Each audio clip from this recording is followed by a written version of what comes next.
সবার দুটো করে রূপ থাকে, তেমনই কিন্তু প্রকৃতিরও দুটো রূপ, একটা সুন্দর একটা ভয়ঙ্কর। দেখো কাল রাতে হঠাৎ এত জোর ঝড় বৃষ্টি হয়েছিল, অনেকের গাছপালা বাড়িঘর কিন্তু ভাঙচুর অবস্থা হয়েছে। তবে আমাদেরও পিছনের একটা বেড়া কিন্তু ভেঙে গিয়েছে, আর উঠানে এত নোংরা মানে কি বলবো।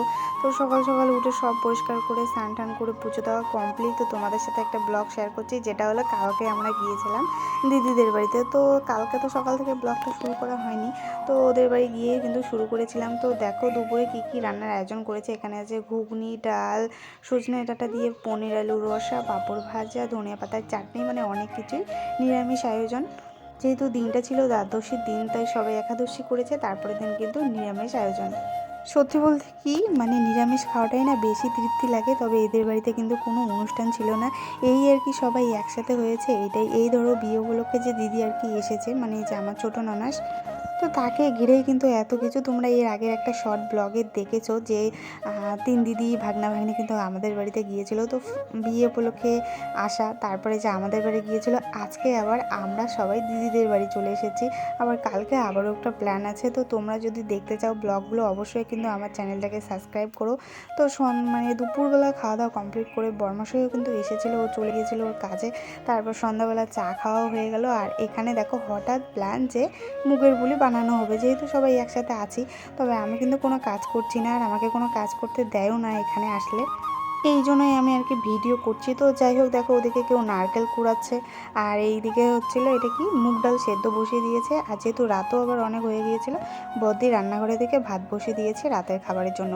আর মাঝখানে একটা ভিডিও তুলতে ভুলে গিয়েছি, আমার এত পরিমাণে মাথা ব্যথা করছিল, একটু শুয়েছিলাম। আর এদিকে দেখি ডাল সেদ্ধ হয়ে গেছে, আর ওই সেদ্ধ ডালটার উপরে কিন্তু চালের গুঁড়ো দিয়ে দিয়েছে এই কাওয়াটা তৈরি করার জন্য। আর এদিকে দেখো নারকেল পুরটাও হয়ে গেছে, আর একে একে সবাই এদিকে রাতের খাওয়াও খেয়ে নিচ্ছে, যেহেতু মানে রাত প্রায় 11টা বেজে গিয়েছিল। কেউ বানাচ্ছে কেউ খাচ্ছে, এভাবেই কিন্তু আর কি কাজ এগিয়ে যাচ্ছে। আর এই যে এদিকে দেখো মেজদি কিন্তু পিঠে বানানো শুরু করে দিয়েছে। জানো তো আমাদের বাড়িতে কিন্তু ঝাল পিঠে, নারকেলের পিঠে, দুধ পুলি, তারপরে তিলের পিঠে, পোয়া পিঠে, এই ধরনের পাটিসাপটাও অনেক ধরনের পিঠে খেয়েছি। বাট এই যে মুগের পুলি মানে মুগ ডাল দিয়ে যেটা বানাই, এটা কিন্তু আজকে ফার্স্ট টাইম আমি দেখলামও, এই জন্য ভাবলাম যে তোমাদের সাথে একটু শেয়ার করি। দেখো গুড় দিয়ে একটা শিরা বানিয়ে নিয়েছে, আর নারকেলের পুরটাও রেডি। তারপর দেখো গরম তেল, একদম সাদা তেলে কিন্তু এটা ভালো করে ভেজে নিতে হবে।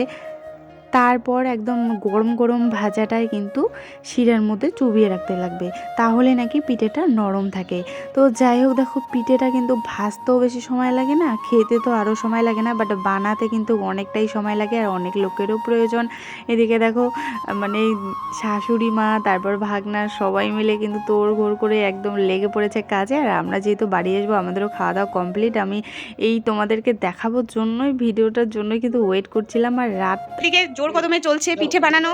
হ্যাঁ, আর এদিকে এই যে জামাইবাবু পিঠে ভাজতেছে, ভাজা পিঠের সাথে সাথে এটা না কি বলে, এটাকে গুড়ের শিরার মধ্যে দেওয়া হচ্ছে গরম গরম পিঠে।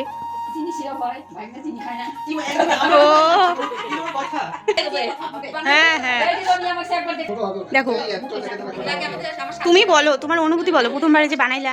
হ্যাঁ, এই দেখো কেমন লাগলো তোমার, বলো তুমি প্রথমবার বানাইলা। হ্যাঁ,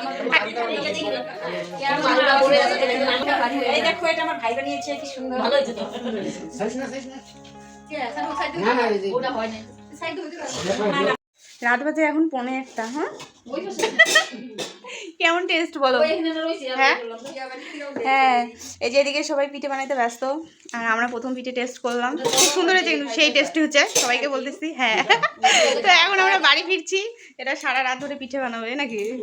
তো টাটা গাইস, গুড নাইট, বানাও তোমরা। আসলে দেওয়া হবে।